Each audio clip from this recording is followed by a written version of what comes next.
Okay, so I'm gonna wrap up the stream and end it here. Mainly because the car on the main menu screen was kind of annoying me, and here I can just talk about this game. So yeah. My thoughts on this game. We have done pretty much all the unique endings that I'm aware of. There's probably some more, like I can look them up after the fact. There'll be things like, oh, if you do this when you're the settings world champion, you'll be able to get a slightly different ending in the expo hall kind of thing, right? But otherwise, I think we have seen all of the new content that this game has to offer, and that is the real irony of the game, isn't it? So yeah, thanks for joining, Oliver. Thank you very much for the tip on that secret ending for the pits. That was very useful, thank you. And I hope you have a good day. So yeah, I like this game. Yeah, I like this game too. It is a bit of a weird one. It is perhaps the most meta of the meta games, and that's saying something, because I know there's games like Undertale and One Shot, and I'm sure there are a few more. Basically, mostly the PC games, and I am glad that I had the chance to play this on a console version. And that's part of like the expanding of the franchise. Say, oh, we need to make a name for the Stanley Parable. We need to expand it to whoever else can play it. Yeah, it's an interesting one. There's not much in the way of music, but the music that is there is, you know, appropriate. The marching music I did find a bit grating, but I think that's the point. This is probably the epitome of the walking simulator, with the fact that there is only move and interact. There is no jump. There is a crouch, just doing that. The crouch just lets you go through the vent.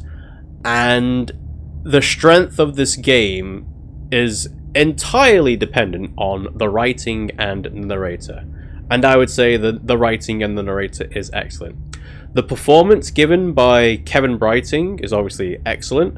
I did spot, or did notice, that it seemed a little bit different from the original version to the Ultra Deluxe edition. You can kind of tell he has a more of a deadpan delivery tone in the original, and then in the Ultra Deluxe edition he's more lighter toned, he's more expansive, emotive, appreciative. Like, you can tell he's trying to get more out of it. Well, I think both of them fit the tone of the games that they were played for. So, the more deadpan delivery in the original, and then the more emotive in the Ultra Deluxe. There is also, very briefly, the second narrator, the female narrator, who doesn't get credited in the credits in the interactive museum, as far as I can tell. There was also another one that had a different accent. I forget if it was Cockney or something like that, but yeah, it might have been Kevan Brighting doing an accent. I don't know.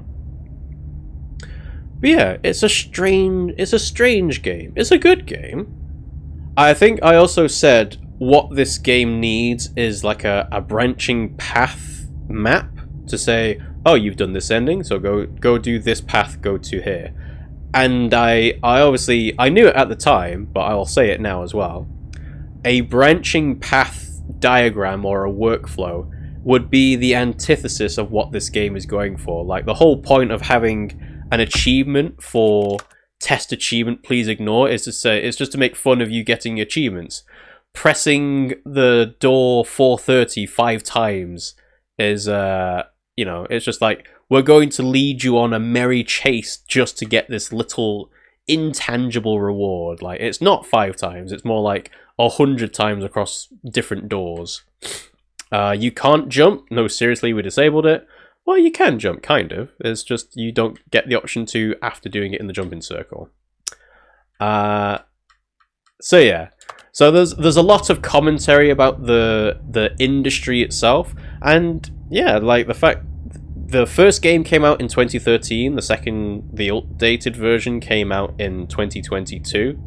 The game industry will have changed quite significantly since the game was first released in the updated edition.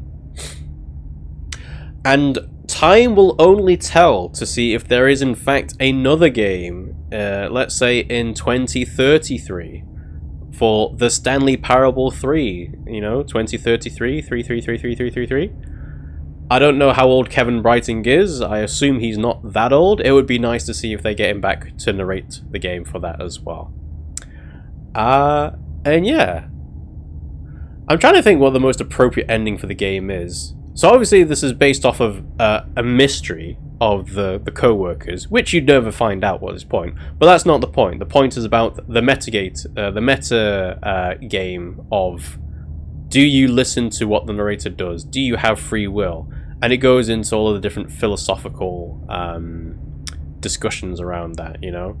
Is everything a bucket? Is nothing a bucket? And so on. I know how to get the achievement without waiting 10 years. There's probably a thing where you can change the internal system clock of the console to say, oh, actually, it's not 2025, it's 2035, and therefore that's technically 10 years according to what the game says. And the game may even have some dialogue to say, oh, you cheated by changing the game clock to be 2035, 10 years in the future. Yeah, set the time ahead by 10 years. It's the old Animal Crossing trick of, I want to go forward in time, I want to go back in time, you know? Changing the internal clock will change what you can do. So you could manually get the trigger for the achievement. I feel like it's better to get it organically, you know? It's a common thing in, I think, Metal Gear Solid 3, the boss called The End. You can, in theory, wait 2 weeks of actual real-life time, and the end will be, you know, he will die of old age. I think that's what it is. I've never played Metal Gear Solid, but I've heard that's the thing. I think it's more natural to wait those 2 weeks, rather than just set the in-game clock to be 2 weeks in the future, because it makes sense if you want to play the game, but I feel like the fact that they have a real-time aspect to it is more interesting. So, and yeah, so I like the interactive museum. That's really interesting to see, like, here's the first decision point we had to make up with the game, left and right, 2 doors. And then you can see how they iterated on it and say, right, here's a blue door and a red door. Here's going back to the original room. Here's how you can take a detour and go somewhere else. So yeah, cool game. And yeah, not too long of a game. So, let's see. So let me have a look. So it said, I think, 42 endings. I have no idea how many actual endings they are supposed to be. Let's see. Stanley Parable endings.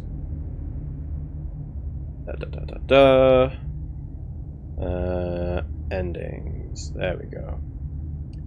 There are 19 in the original and 27 in the deluxe. So, one thing I didn't know is the Zending. I assume that's the one with the light show, but it doesn't seem to let you finish the game there. It has to force you into the stairs. But let's see. Okay. So yeah, there's like a diagram, a flowchart of door choice, left and right. You can do the broom closet. You can do the insane ending, escape pod, elevator, museum, bomb, the life ending. I assume that's freedom.